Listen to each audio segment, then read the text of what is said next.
ቤንጂ የኔ ቆንጆ ነይ ቤንጂ። አይ አንተ ብላና ሂድ ብቻ አንተ ተረጋግተህ በልተህ ሂድ፣ እኔ በኋላ ብላለሁ። አረ እንደውም ይበቃኛል። እንደውም ዛሬ እኮ ስብሰባ አለኝ፣ እረፍደዋል። እንዴ ሀዴት አበለን እንዴ ቁርስህን የምትሄደው? እንግዲህ ሰላም ጤና ይስጥልኝ ውድና የተጋባራችሁ አድማጭና ተመልካቾቼ እንደተለመደው አዲስ የሆናችሁ ላይክ እና ሰብስክራይብ ሼር አድርጉልኝ። ነባሮቹ ደግሞ እንደተለመደው ላይክ እና ኮመንት አስተያየታችሁንም በኮመንት እንደዚሁም ደግሞ በላይክ በሼር እንድታበረታቱኝ ስለበተትና ጋብዛችኋለሁ። ለምታበረታቱኝ ከልብ አመሰግናለሁ። እንግዲህ አዲሶቹ ሙሽሮች በተለይ ደግሞ እንደምናውቀው ኪራ ብዙውን ጊዜውን ስራውን ትቶ ሰጽየን በማባረር መኪና አደጋ ደረሰበት። ከዛ አደጋው ወደ ገጠር ሄደ፣ ራሱን ሳተ። ብቻ ያው ለአንድ ወንድ ልጅም ሆነለት ሲል ትዳር ማለት ዋና ሰብሳቢና ትዳር ያዘ ማለት ይሰተራል፣ ህይወቱን ይመራል። በቃ ህይወት ይቀጥላል ማለት ነው። ከአንድ ብርቱ ሁለት መድኃኒት ነው። እንደዚሁም ደግሞ ሚስት ማለት ለአንድ ወንድ ልጅ ቤት ውስጥ ታለች፣ ሰብሳቢው ነች፣ ህይወት ነች። እሱም እንደዛው እና እንደምናውቀው እንግዲህ እስከ ዛሬ ኪራዬ ብቻውን በነበረበት ሰዓት ስራውን ነገሩን ሁሉ እርግፍግፍ አድርጎ ትቶ በቃ ያለውን እያራገፈ ጽናትዬን ማሳደድ ነበረ። ያ መሆኑ ደግሞ በዛው ላይ ደግሞ ብዙ አደጋዎች ብዙ ውጣ ውረዶችን አሳልፎ ነበር። እንግዲህ ከብዙ ውጣ ውረድ ከብዙ መከራ ከብዙ ፈተና በኋላ በአንድ ጎጆ ስር ህይወትን መስርተውት በአሁኑ ሰዓት እንግዲህ ኪራዬም ወደ ስራ ተመልሰው በጣም ደስ ይላል። እነዚሁም ደግሞ ጽናትዬም የቤት እመቤት ሆናለች። በጣም ነው ደስ የሚለው። እንግዲህ ጽናትዬ መጀመሪያ እንደምናውቃት የቤት ሰራተኛ ወይንም ሸቃሊ ሆና ነበር እዛ ቤት ውስጥ የገባችው። ግን በመጨረሻው ህይወት ተቀይሮ እሷም ከሰራተኝነት ወደ ቤት እመቤትነት እዛው ቤት ሰራተኛ ሆነችበት። ደግሞ እዛው ተቀይሮ ነገሮቹ የቤት እመቤት ሆነች ማለት ነው። እና አማላችኋለሁ እኛንም ህይወታችን እንደ ጽናት ይቀይሮ። በቃ እንዴ ተቀልዳላችሁ እንዴ? አዎ የኛንም ህይወት ልክ እንደ ጽናትዬ ይቀይረው። እሷም እንግዲህ በሰርታ የተማረች እየሰራች አባቷን ልትጠቀም እንደዚሁም ደግሞ ትምህርቷንም እየሰራ ልትማር ነበር ወደዚህ ቤት የመጣች። ሆነም ግን በመጨረሻው የዛ የቤት እመቤት ሰራተኛ በሆነችበት የቤት እመቤት ሆናለች ማለት ነው ዛሬ ላይ እንግዲህ እና በጣም ደስ ይላል ይሄን ነገር። በጣም ለውጥ እውነተኛ የሁላነት ለውጥ ማለት ይሄ ነው። የሁላችንም ህይወት እንደዚህ ይቀይረው። እናም እንግዲህ ኪራዬ ቤቴ እያለ ነው። አዲስ ጎጆ ወጭ ነው። ለዚህም እንግዲህ ደከመኝ ሰለቸኝ ሳይል ሌት ቀን መስራት አለበት። ምክንያቱም ነገ ተነገ ወዲያ ደግሞ ልጅ ይመጣል ማለት ነው እና በጠዋት ተነስቶ ወደ ስራ ከሚሄዱ ቁርስ ሰራተኛዋ ሰርታ ቁርስ አቅርባለት ነበር። ኪራዬ ጽናት እየተነሳ ኪራዬ እየበላ ነበረ። በቃ እና ጽናት እየትመጣ በቃ በጣም ተቻኩሎ ነበረ። መሄድ አለብኝ ስላት እንዴ በደንብ ምሳህን ቁርስ እንዳበላን አይ ትመለስ ምሳይን በደንብ በላለሁ ምሳ በላለሁ እንጂ አሁን ስራ ረፍዷል፣ ዛሬ ደግሞ ስብሰባ አለን ይላታል። እንድኮ እንደዚህ ስትጣደፍ አለቃ ያለህ ነው የምመስለው፣ እንደዚህ ስትጣደፍ አለቃ ያለህ ነው የሚመስለው ትለዋለች። በነገራችን ላይ የሰው ስራ ብቻ ስለሆነ አይደለም ተግተን መስራት ያለብን፣ እንዲሁም ከሰው ስራ ይበለጥ የራሳችን ነው። ምክንያቱም እኛ ታልተጋን ነገ ያንን ስራ እናጠዋለን። ግን ምንድን ነው ያለችው ጽዬ ሌላ ቤት ወይንም ሌላ ሰው ስራ ተቀጥረ የምሰራ ነው የምመስለው። አለቃ የሚቆጣህና የሚያባረርህ ከስራ ነው የምመስለው እንጂ የራስ ስራ አይመስልም ትለዋለች። ይሄ ነገር የተለመደ ነገር ነው። እንደውም ከማንም ከምንም በላይ የራሳችንን ጠንክረንና ጎበዝ ሆነን መስራት ያለብን እኔ እንደራሴ የራሳችንን ነው ብዬ ነው። ምክንያቱም ያ ሰው ይቆጣና ስላል ነው ያ ደሞዝ ነው ደሞዛችን ይቆርጥብናል። በቃ ያባረርናን ስንል እዛ የሰው ላይ ጠንክረን እንሰራለን። የራሳችን ሲሆን የሚቆጣን የለም። ነገ ስንከስር፣ ነገ ድህነት ውስጥ ስንገባ፣ ነገ ትናጣው ያ ይበልጥ እንደውም የሚበልጠውና የሚብሰው የራሳችን ነው። ያ ሰውየው ተዛ ቢያባረርን አይታወቅም፣ ሌላ ድርጅት ሄደ ልንቀጠር እንችላለን። ግንስ የራሳችን ተሆነ በጣም ከባድ ነው የሚሆነው እና ጽናትዬ ምን ትለዋለች? አንተ አሁን እኮ የራስህ ማነው አለቃ ያለ ትመስላለህ። የራስ ነገር አይደለም ወይ? ተረጋግተህ ቀስ ብለህ አትሄድም ወይ ትለዋለች። ይሄንን ስትለው እንግዲህ ኪራዬ ምንድን ነው ያላት? እኔ ስራዬ ነው አለቃዬ። ትክክል ነው የኪራ መልስ። እኔ ስራዬ ነው አለቃዬ፣ ስራዬ ነው አለቃዬ። አንቺ ደግሞ የሰው ኃላፊነትን ሰውን እንትን ማለት የሰው ኃላፊነት ተመሸከምሽ ቤት የራስሽን ኃላፊነት መወጣት አለብሽ። እኔ ከማንም ከምንም በላይ አለቃዬ ስራዬ ነው። ትክክል ነው። በቃ አለቃዬ ስራዬ ነው፣ ስራዬ ነው። በቃ ለሱ አለቃው ስራው ነው። ትክክል ነው እንጂ የሚቆጣላለ የሰው ከሌ አባረራን ብለን ከሆነ የራሳችንን እናጣለን ማለት ነው። ሰው ከዛ እንዳልኳችሁ ልደግመው ነው። ከዛ ከአንዱ ብንባረር ሌላ ፈልገን ልንገባ እንችላለን። ግን የራሳችንን ከነበርንበት ማጣት ማለት ከባድ ውስጥ ከባድ ነው። ስለዚህ ከማንም ከምንም በላይ ስራችን የራሳችንም ሆነ የሰው መስራት ባለብን በአግባቡና የሚቆጣን የለም ብለን ሳይሆን ይቆጣናል። ከምንም በላይ ተቆጣውም ኪሳራ ውስጥ ህይወት መባላሽ ውስጥ ያስገባናል። ስለዚህ ራሳችንን ስራችንን አለቃ አድርገን እንግዲህ ኪራ እንዳለው ስራዬ ነው አለቃ ያለ ኪራ እንዳለው ትክክል ነው። በቃ ወረ ኪራዬም እንግዲህ በቃ እሺ መልካም ቀን በማለት ጽናትዬን ትቷት ይወጣል። ጽናትዬም እንግዲህ በአሁኑ ሰዓት ጽናትዬም ምንድን ነው አብራ ተኪራዬ ጋር ፍቅር ማሳለፍና አብራ በቃ ተረጋግታ ቁርስ መብላት አብራ ቡና መጠጣት አብራ በቃ ቁጭ ብላ መቆየት ትፈልጋለች። ሰዓት እንዲሰጣትና አብሯት እንዲሆን ትፈልጋለች። እሱ ግን ደግሞ ስራዬ ነው ያለው። ከዛ ኪራዬም በቃ መልካም ቀን ለምሳ እመጣለሁ መልካም ቀን ብሎ ከወጣ በኋላ መቼ ይሆን የሱን ብቻ የሱን ትራፊ ያነሳ ይበላችና መቼ ይሆን ተረጋግተን እንደ ባልና ሚስት ተረጋግተን በአንድ ጠረጴዛ ቁርሳችን የምንበላው በተረጋጋ መንፈስ ተረጋግተን መቼ ይሆን የምንበላው አለች። በቃ እንደዚህ ማለት የለባትም። ምን እንደዚህ በስራው በርታሰይ ጎበዝ። እንደውም ይሄ ልጅ ዛሬ ገና አዲስ ሙሽራዎች ናቸው። በቃ ችግር የለውም ምናምን ብሎ ቁጭ እንዲል ቢል እንኳን እሷ አጠናክራ በርታ ብላ ወደ ስራው እንደሄድ ማድረግ እንጂ በየትኛው ማንኛችን ብንሆን አይታወቅም። እና እንጂ መቼ ነው ና ከኔ ጋር ቁጭ ብለን እና ቁርስ እንብላ እና ነገ የሚበላ ይጠፋል። ያኔ ስራ ነው። ስራ መስራት ባለበት ሰዓት እና መስራት ስራ በሆነበት ሰዓት ምንም በስራ ድርድር ማድረግ ጉዳት ያመጣል።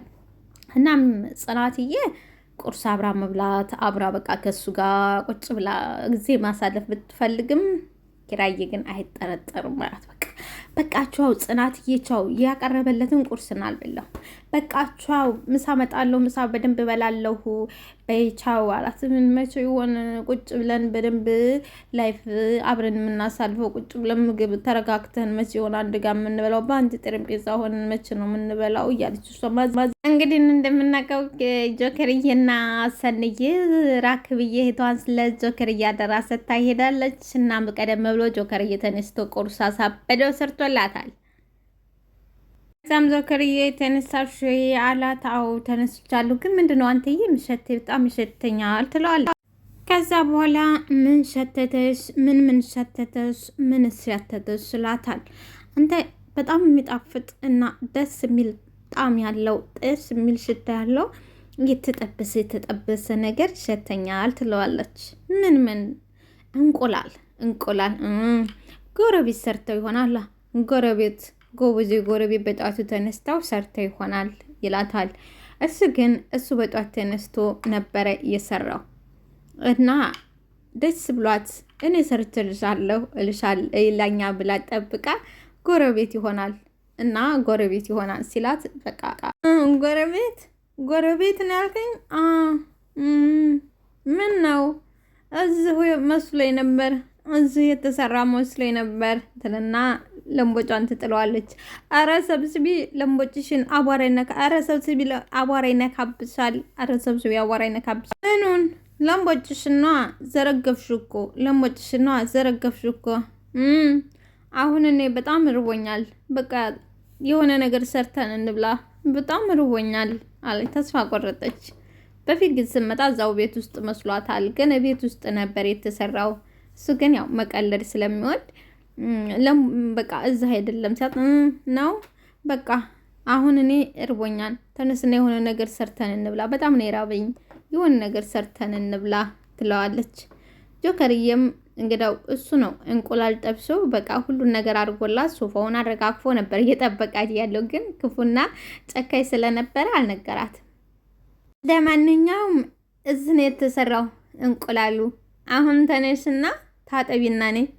እውነትህን ነው አለች። በጣም ደስ አላት። እውነትህን ነው አለች። በቃ በጣም ፈገግ አለች። በደንብ ለምቦጫን በፊት ጥላው ነበረ።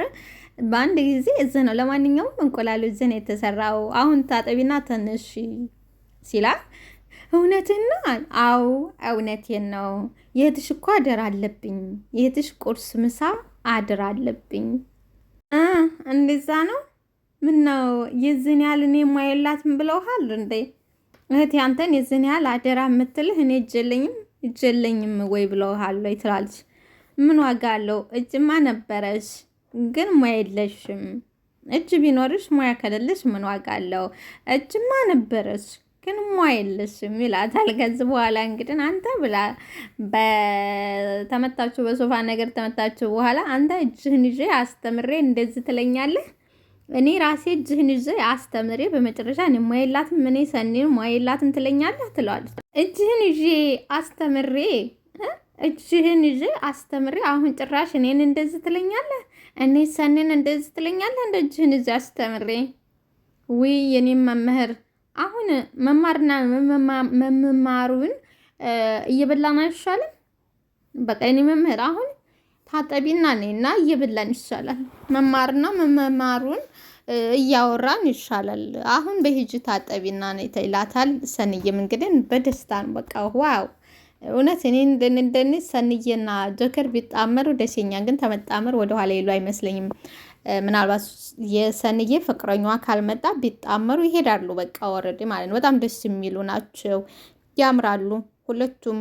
ጆከርዬም ታማኝና በጣም ቃሉን አክባሪ ነው። እሷም እንደዛው በቃ እንዴት አደርሽ አንቺ ጣፋጭ ይላታል። ትንሿዬ እንግዲህ እየተማረች ነው፣ ግን አፍቃሪ አግኝታለች። ወደ ትምህርት ቤት ቦርሳዋን አንገባ እየሄደ ባለችበት ከኋላዋ እንዴት አደርሽ አንቺ ጣፋጭ ይላታል። እንዲህ አስደነገከኝ እኮ አስደነገከኝ ትለዋለች። እንዴ ትናንትና ነግሬሽል እንደምመጣ እኮ ትናንት ነግሬሽ ነበር ይላታል። እና ሀዳ እመጣለሁ ስትለኝ እኮ ቤት መስሎኝ ነበር እመጣለሁ ስትለኝ እኮ ቤት ነበር የመሰለኝ ትለዋለች። እንዴ እኔ ቤት ምን እሰራለሁ?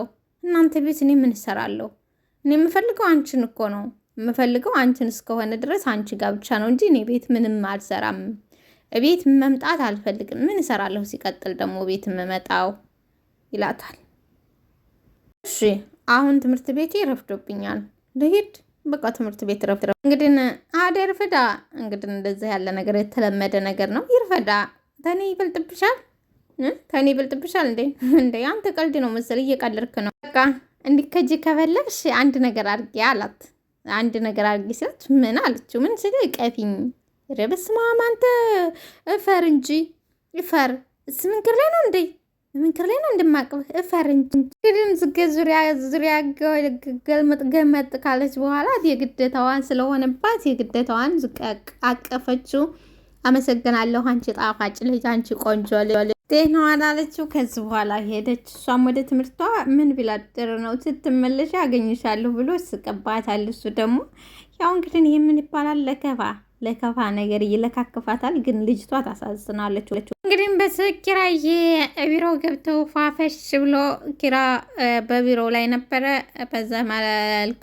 በሌላ መልኩ ደግሞ እህቱን ኪያየንም ያው ቢሮ ስራ አስገብቷታል።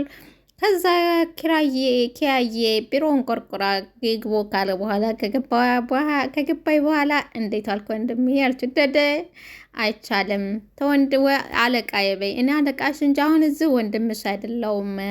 አለቃዬ ብለሽ ነው ማለት ያለብሽ። አለቃሽ ነኝ ይላታል። እንዴ አሁን ከወንድሜና ከአለቃዬ ማን ጥሩ ሆኖ ነው? ማን በልጦ ነው እንደዚህ የምትለኝ? እሱማ ቤት እንደ ወንድምሽ፣ ቢሮ ግን እንደ አለቃሽ ብትጠሪ ደስ ይለኛል። እዚህ አለቃዬ፣ ቤት ደግሞ ወንድሜ ማለት አለብሽ፣ ደስ ይለኛል ይላታል። እዛ ነው ትላለች። አዎ አላትሽ አለቃ አለች። ቤት ደግሞ ለምንድን ነው ስብሰባ ላይ ስስቄ የነበረው ለምንድን ነው ይላታል። እንግዲህ በጣም ደስ የሚሉ እህትና ወንድም ሆነው እየሰሩ ነው። አመል ያላት ተባል ተቤት እኩል ትበላለች አሉ። አመል የሌላት ደግሞ ወዳውኑ ሞቷን ታውጃለች። ያ ማለት ምንድን ነው? ኪያዬ አመል ስላላት ከወንድሟ ጋር ተስማምታ ህይወቷን በቃ አዲስ ምዕራፍ ላይ ሀብላ ጀምራለች። ምክንያቱም ለሁሉም ይበቃችኋል። እዚህ ስራ እዚህ ድርጅታችሁ ሌላማ አካል አካተው ነው እየሰሩ ያሉት ማለት ነው። እንኳን ለራሳቸው ማለት ነው። ሰው ሌላ አካል የሚጠቀምበትን ራሳቸው ይጠቀሙበታል። ግን ኪያዬ አመል እንዳላት አይት ከባልተቤት እኩል ትበላለች የተባለችው ኪያዬ ናት። አመል የሌላት ደግሞ ጎተራ ውስጥ ገብታ ወይ ቤት ውስጥ ገብታ በገባይ በወደው ያንንም ቦትረፍ ታደርግና ከዛ እንዴ እዚህ ቤት ውስጥ እኮ አይጥ ገብታለች ወሮ በሉና መርዛምጡ ይትባላል። ወደው ያቺ አይጥ እንድትወገድ ትደርጋለች። ያ ማን ነው ካላችሁ ስፒድ ነው። ስፒድ እንግዲህ ኪራዬን አውጥቼ ሜዳ ላይ ጥለዋለሁ፣ ጎዳና ላይ ጥየው ሲያለቅስ አየዋለሁ ብሎ በመነሳቱ ራሱን አጣ ማለት ነው። ግን እንደ ኪያዬ ከቀልቡና ካመሉ ሆኖ ቢሆን ኑሮ ዛሬ ላይ ይህኔ ከወንድሙ ጋር በድርጅቱ ውስጥ ገብቶ የወደፊት ህይወቱን ይመራ ነበር ማለት ነው። እንግዲህ ሌላው እንደምናውቀው ምሩዬ ነች። ምሩዬ እንግዲህ በአሁኑ ሰዓት አትናገርም፣ አትጋገርም። በቃ ጸጥ ብላለች፣ ሀዘን ላይ ነች። ድንጋጤውም አለቀቃት። በሌላ በኩል ደግሞ ያው ልጇን በማጣቷ እንግዲህ በአሁኑ ሰዓት አልጋለነች። ወረዴ በጣም የሚያሳዝን ፓርት ላይ ናቸው። በተቃራኒው ደግሞ ኪራዬና ጽናትዬ ያው ደስታ ላይ ቢሆኑም በአንድ ወገን በኩል ደግሞ ናሆሜ እና ምሩዬ በጣም የሚያሳዝን ልብ ሰባሪ ላይ ነው ያላች። እንግዲህ ምሩዬ በአሁኑ ሰዓት መናገርም ሆነ ምንም አትችልም። በቃ አትችልም። ጸጥ ብላ ዝም ብላ ነው የምትመለከተው። እማ ይላታል። በተለይ ደግሞ ናሆሜ ደግሞ ያው በጣም ይዋደዳሉ። ግን ናሆሜ ደግሞ በጣም ነው የተጨነቀው። ናሆሜዬ በጣም ተጨንቋል። ምክንያቱም ሚስቱ ነች። ሚስቱ እንደዚህ ኮና ሲያት ያቺ ፈገግታዋ የምታምርና ደስ የምትል ምሩዬ በአሁኑ ሰዓት እንግዲህ ልቧ ተሰብሮ በጣም የሚያሳዝን ነገር ላይ ነው ያለችው። በጣም ያሳዝናል። እሱ እንግዲህ ሰንዬ መኝታ ክፍሏ ነበረች። ጆከርዬም ከበርግዶ ሲገባባት በጣም ትደነግጣለች። ይሁንና ምንም ነገር እያደረገች አልነበረም። መኝታዋን ልታነጥፍ እየተዘጋጀች ነበር። በጣም ተመደንገጧ የተነሳ አንተ ስል በር ላይ ያንኳኩቶ ይግቡ የሚል ልጥፍ ልለጥፍ ትለዋለች። ውይ ይቅርታ፣ በጣም እኮ ረስቼው ነው፣ ግን ይቅርታ፣ ወይንም ደግሞ በሩ ይገንጠልና በቃ በነፃነት ያለምንም ነገር ትገባ ይደረግልህ፣ ሌላ ምንም ማድረግ አልችልም ትለዋለች። እንኳን ጥሩ ሀሳብ ነው። መቼም ቆይ እህትሽ፣ ለማንኛውም እህትሽ ትንጣና ራኪብዬ ትንጣና ራኪብዬን ታማከርን በኋላ እናደርገዋል። ይሄ በጣም ይወድጀዋል። ይሄ ጥሩ ሀሳብ ነው። በሩን በርግድን በነፃነት እኔ ገብቼ መውጣት ፈልጋለሁ። ስለዚህ እህትሽ ትንጣና ተማክረን እናደርገዋለን ይላታል። ይቅርታ ሳሎን እኮ ብቻዬን ስለሆንኩ ስለደበሬ ነው መጥቼ ልጠራሽ ፈለግኩት። ደብሮኝ እኮ ነው። ይቅርታ አድርግልኝ ሰንዬ፣ በቃ ደብሮኝ ተላመድ በደንብ ለብቻዬ ስለሆንኩ ደብሮኝ ነው ልጠራሽ የመጣሁት ይቅርታ ይላታል። ሀደ እኮ ሻወር ወስጄ ልብሴን እየለበስኩ ነው። እኔም ልመጣ ነበር። ሻወር ወስጄ ልብሴን እየለበስኩ ነው፣ ልመጣ ነበር ትለዋለች። ናሆምዬ ምሩዬን ገሰገሳትና ያው የተለመደ መድኃኒቷን እንድትወስድ ምግብ ቢጠይቃትም ሾርባ ምናምን ቢላት ልትወስድለት ፍላጎት ያልነበራትም ያው በጣም እንትን ብላለች። ታሳዝናለች። እና ግራ ቢገባው ምንም ማድረግ አማራጭ ስላልነበረው ወደ እናቱ ጋር መደወል ነው። እና እናቱም እንግዲህ በተለይ አለምዬ ከዚህ በፊት የምናያት አለምዬ አይደለችም። አሁን በጣም ተቀይራለች። በጣም ተቀይራ በቃ አዛኝና ሩህሩህ አለምዬ ነች የሆነችው ማለት ነው። እና ምንድን ነው እንደዚህ በጧቱ አጣድፈ የጠራኝ? ምን ሆነህ ነው? ምን ተፈጥሮ ነው? ደህና አይደለች ምሩዬ ትለዋለች። እማዬ ምሩ እኮ ምንም ምግብ እየበላችልኝ አይደለም፣ ምንም ምግብ እየቀመሰችው አይደለም ይላታል። እስቲ አንቺን ትሰማሽ እንደው እማዬ አንቺ ተቆጫት ይላታል። እንዴ ሰሞኑን ደህና አልነበረችም? ሰሞኑን ደገሆና ተሽሏት አልነበረችም ትለዋለች። ሰሞኑንማ ደህና ነበረች እማዬ፣ ሰሞኑንማ እኮ ደህና ነበረች። አሁን ነው እንትን አለችው። አንቺ እስቲ ተቆጫት። እንዴ ሐኪሙ ምን እንዳላልሰማህም? ከምንም በላይ እሷን ደስተኛ አድርጓት፣ አታጨናንቋት፣ እሷ ፊት አትዘኑ፣ ያዘን ምልክት አታሳዩት ነው ያለው። ስለዚህ መቆጣትም ሆነ ምንም ነገር ማለት የለም፣ በደስታ ብቻ ማዋራት ነው ያለብን እንጂ መቆጣት ፈጽሞ አይቻልም ትላለች። በተለይ አለምዬ ዛሬ ላይ እንግዲህ በጣም ተቀይራ በማየቴ እኔ በጣም ደስ ብሎኛል። እና ውድና የተከበራችሁ አድማጭ ተመልካቾቼ ለቻናል አዲስ የሆናችሁ ፕሊስ ላይክ፣ ሰብስክራይብ፣ ሼር እያደረጋችሁ አበረታቱኝ። ለምታበረታቱኝ አመሰግናለሁ።